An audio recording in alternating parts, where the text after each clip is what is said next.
नमस्कार बच्चों, आज हम सब कक्षा 7 की हिंदी भाषा सेतु के चैप्टर 18 यानी पाठ 18 आर्यभट्ट इस पाठ का अभ्यास कार्य करेंगे। चूंकि इस पाठ को हमने पिछली वीडियो में पढ़ लिया है तथा इसके बहुविकल्पीय प्रश्नों को भी हमने पिछली वीडियो में ही हल कर लिया है, इसलिए इस वीडियो में हम लघु उत्तरीय प्रश्न, दीर्घ उत्तरीय प्रश्न एवं भाषा बोधन के प्रश्नों को हल करेंगे। लघु उत्तरीय प्रश्न का पहला प्रश्न है, आर्यभट्ट कौन थे? तो इसका उत्तर है, आर्यभट्ट हमारे देश के जाने माने गणितज्ञ और ज्योतिषी थे। ठीक है। दूसरा प्रश्न है, आर्यभट्ट कहाँ के निवासी थे? तो इसका उत्तर है कि आर्यभट्ट पुराने पटना शहर के निवासी थे। ठीक है। तीसरा प्रश्न है, आर्यभट्ट की पुस्तक का नाम क्या था?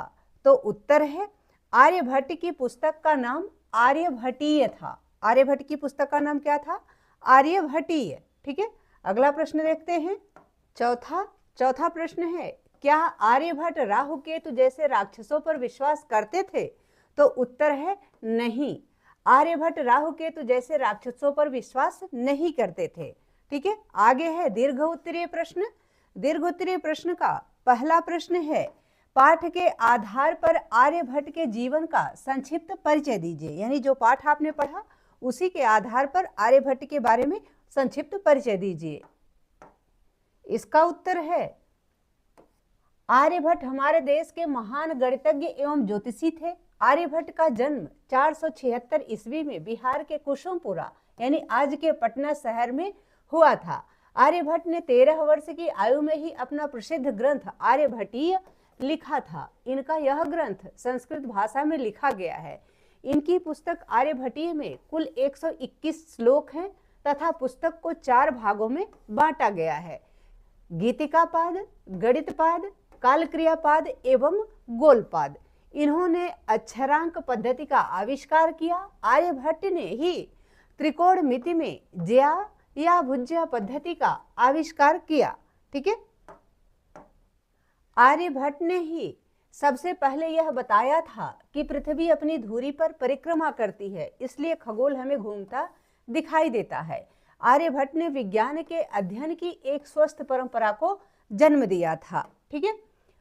19 अप्रैल 1975 में प्रक्षेपित पहले भारतीय प्रायोगिक अंतरिक्ष यान का नाम आर्यभट्ट इन्हीं के सम्मान में रखा गया था। यानी आर्यभट्ट को सम्मान देने के लिए ही जो हमारा प्रथम अंतरिक्ष यान था उसका नाम आर्यभट्ट रखा गया। ठीक है। दूसरा प्रश्न है, आर्यभट्ट द्वारा किए गए 2 प्रमुख आविष्कारों का उल्लेख कीजिए। यानी आर्यभट्ट ने जो 2 प्रमुख आविष्कार किए थे उनका आपको उल्लेख करना है।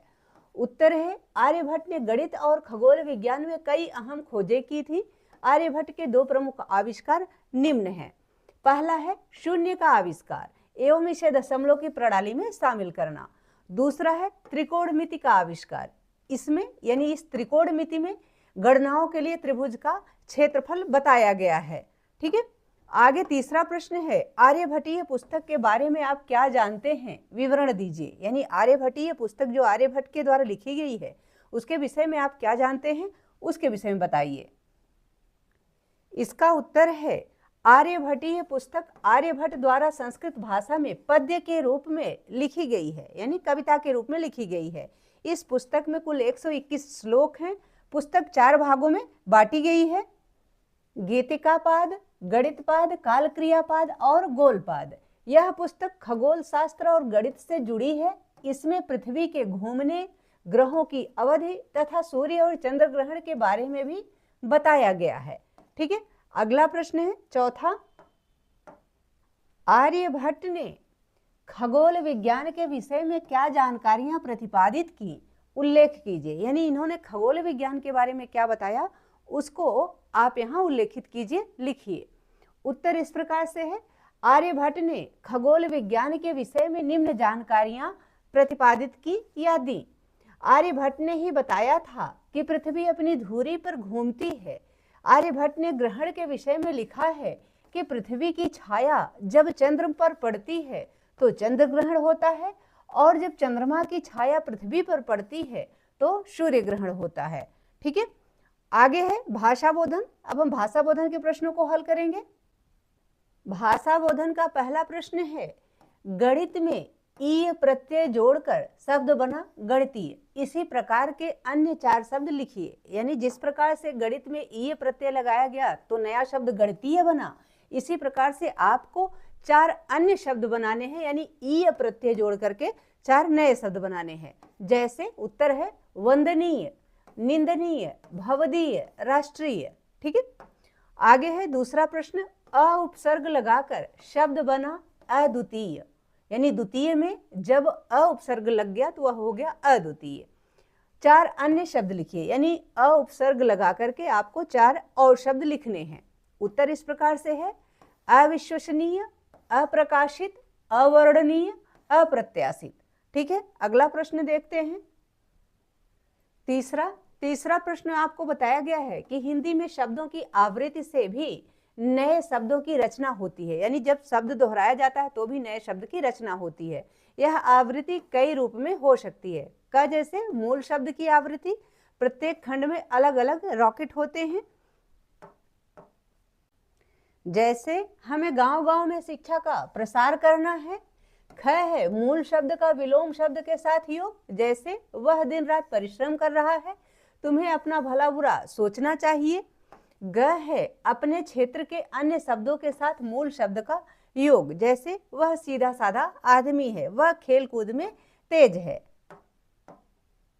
घ है ध्वनि से मिलते जुलते किंतु निरर्थक शब्द के साथ मूल शब्द का योग, जैसे वह मोटा झोटा खा पी लेता है, कुछ रोटी वोटी का भी प्रबंध है। दिए गए उदाहरणों के अनुसार आप भी कुछ वाक्य बनाइए। यानी जिस प्रकार का उदाहरण आपको दिया गया ऊपर, इसी प्रकार से आपको भी कुछ वाक्य बनाने हैं। उत्तर इस प्रकार से है, जैसे रमेश दिन भर यहाँ वहां घूमता रहता है। दूसरा वाक्य है, बिल्ली दूध के लिए इधर उधर घूम रही थी। तीसरा वाक्य है, सुरेश ने गुस्से में घर का लोटा वोटा सब फेंक दिया। चौथा वाक्य है, सुधा न जाने कौन सा ताना बाना बुनती रहती है। और 5वां वाक्य है, यहाँ भिन्न भिन्न तरह के लोग रहते हैं। ठीक है, यह आपका उत्तर हो गया। चौथा प्रश्न है, नीचे लिखे शब्दों में आए प्रत्ययों को अलग करके लिखिए। यानी जो ये शब्द आपको दिए गए हैं, इनमें जो प्रत्यय हैं उनको आपको अलग करके लिखना है। यानी आकाशीय में कौन सा प्रत्यय है, तो आकाशीय में ईय प्रत्यय है। आकर्षित में कौन सा प्रत्यय है, तो इसमें इत प्रत्यय है। वैज्ञानिक में इक प्रत्यय है। गर्मी में ई प्रत्यय है और विकसित में इत प्रत्यय है। तो यही आपको प्रत्यय यहां से अलग करके लिखना है। ठीक है, अगला प्रश्न देखते हैं। 5वां प्रश्न है, नीचे लिखे शब्दों का अपने वाक्यों में इस प्रकार प्रयोग कीजिए कि उनके अर्थ में अंतर स्पष्ट हो जाए। यानी जो अंतर हो वह स्पष्ट हो जाए। जैसे आकाश, आकाश में असंख्य तारे हैं। दूसरा शब्द है अंतरिक्ष, यानी अंतरिक्ष और आकाश में क्या अंतर है, तो अंतरिक्ष में बहुत से ग्रह घूम रहे हैं।